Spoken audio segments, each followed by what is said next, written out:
Hey guys. So today we're gonna work on palm spins and corner spins. So if you guys don't know what those are, it looks like this.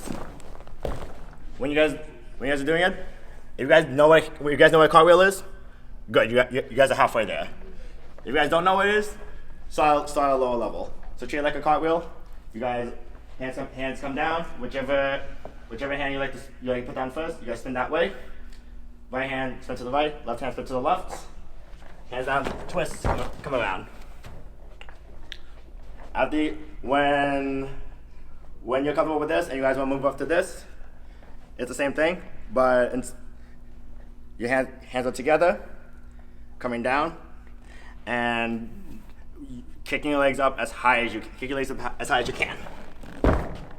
If you guys are kicking too far out, then you guys are kicking too far out or not landing all the way around. That's fine. Just keep your knees tightly in more. So you land and try to land as much over as you can. Eventually, you're gonna get over more until you can get all the way over that. After you go from the block, come on to the actual slant.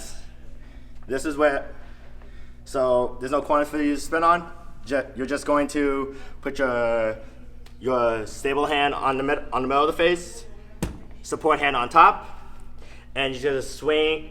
When you swing up, you're going to swing your legs, move your support hand out of the way, and only hold yourself up with your base hand.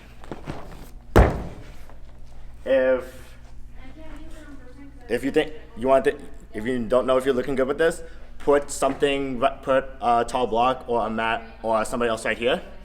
And if you hit the person or item, then your legs are coming too far out. Everything you want is just coming straight up. Swing your legs up, and land back in front of the item. You guys would like this. If you guys have a wedge mat like this, you guys can use it. If you guys don't feel comfortable using this slant yet, you can get one of these blocks and just make it your modified wedge. So same thing like the small slant. Base hand on the bottom, support hand on top, and then just swing your legs all the way through.